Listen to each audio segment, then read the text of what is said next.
What is up, guys? Coach Josiah here from AnastasiFitness.com. Today's video, we're going to learn how to fix knee pain from squatting. There are about 1 million stretches and techniques you can use to fix your knee pain, but I'm going to simplify the process for you guys. And don't forget to subscribe to the channel for more videos on how to fix your pain and other everyday fitness tips. By the end of the video, you'll know exactly how to fix your knee pain from squatting and the exact routine I use on my clients that improves their knee pain every single time. Let's go. So what exactly is causing your knee pain? It all comes down to your ability to move your knees efficiently and smoothly as you go down deep into a squat. The pain you have occurs because something is essentially throwing you off this path. For most people, it's not that you actually have bad knees, it's other areas of your body that are either tight or not moving how they should. We're gonna break these down one at a time and show you exactly how to fix each problem. All right, so the most common issue I see with my clients when it comes to knee pain while squatting is their ankle and calf mobility. Watch my knees as I go down into a deep squat. They are mobile and traveling over my toes, which allows me to go all the way down without any pain. Here's an example as if I had poor mobility with my ankles and calves. When your knees get stuck like this, a lot of the tension from the exercise is forced onto your knee joint as opposed to your quads and glutes. Now you can see why this is a problem. Our glutes and quads are huge muscles that are great at handling the load from squats, but your knees, not so much. It's our job to figure out what's not moving right and transfer that tension to the target muscles. So how exactly do we do this? The first step is to break out the foam roller. Foam rolling has been proven to be an effective strategy for short-term improvements in mobility. This essentially will calm our muscles down, giving us greater flexibility, which is needed in order for us to squat how our bodies are supposed to. We're gonna start by foam rolling our calves. There are 3 points you wanna target for about 15 to 30 seconds each. The very middle of your calf like this, then turn your foot to the left and hit the left side, and then finish up by hitting the right side. As you're doing this for about 15 to 30 seconds for each of those points, you want to do circles with your foot.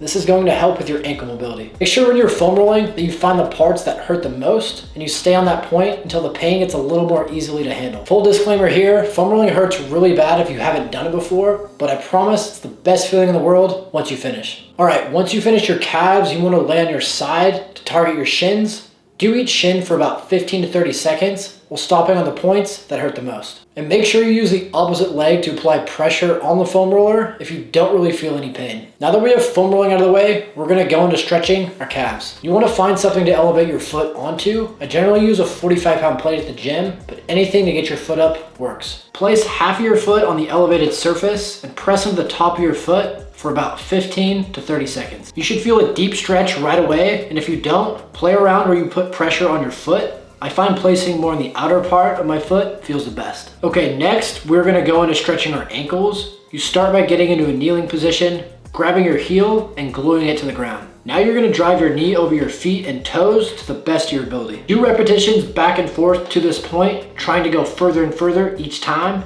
Do about 10 to 15 reps on each side. You can also use a dumbbell to apply more pressure. I find this helpful once I have the movement down and feel a lot more balanced. All right, so now we have the mobility and flexibility to sit deeper into a squat more comfortably. But before we squat with some weight, we want to strengthen these new movement patterns by sitting into a deep squat with a light dumbbell or a weighted plate. Grab 15 to 25 pounds and sit deep into a squat. You don't want this to be intense. The key is to be comfortable with your elbows resting on your knees. Once you're in position, rotate your hips, driving one of them forward. As you do this, drive your knee over your foot and toes to the best of your ability, just like the ankle mobility stretch. Do this for about 15 to 30 seconds on each side. Okay, now it's time to address the other most common source of knee pain, and that is our hips not working how they should. Our hips are meant to allow our knees to travel outward as we go down into a squat. If your hips lack mobility, it can often force your knees to cave in slightly, putting a lot of unnecessary strain on the knee. When this happens, it not only puts strain on your knees, but it also can affect your IT band and other areas of your quad to become overworked,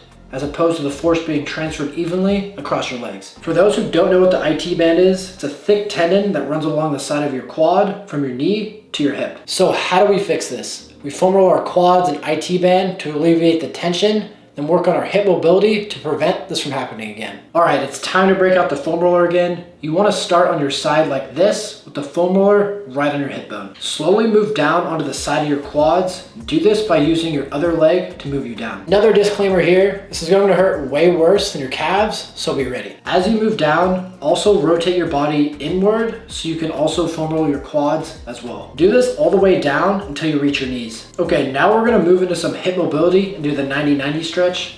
place one leg out in front of you, creating a 90-degree angle with your knee. Then place your trailing leg behind you, creating another 90-degree angle. You want to make sure your chest is upright and square with the knee that's in front, while your back leg is in line with your shoulder and arm. Slightly lean forward and drive your knees into the ground and really focus on activating your hips. Do this for about 5 seconds, rest, and repeat for about 5 to 10 reps on each side. Okay, so what we talked about are all great techniques to get your body moving more efficiently when you squat. But before you actually do this, it's best to see if you can make minor adjustments to your form to see how it affects your knee pain. Sometimes it's as simple as taking a wider stance or pointing your toes out a little more. Play around with your foot positioning and the angle of your feet. This minor switch may fix the problem without you having to do all the mobility work. All right, guys, here's a plan of action you can take with you to the gym. First thing to do is try out some different squat stances. If you go super wide, maybe try going a little more narrow.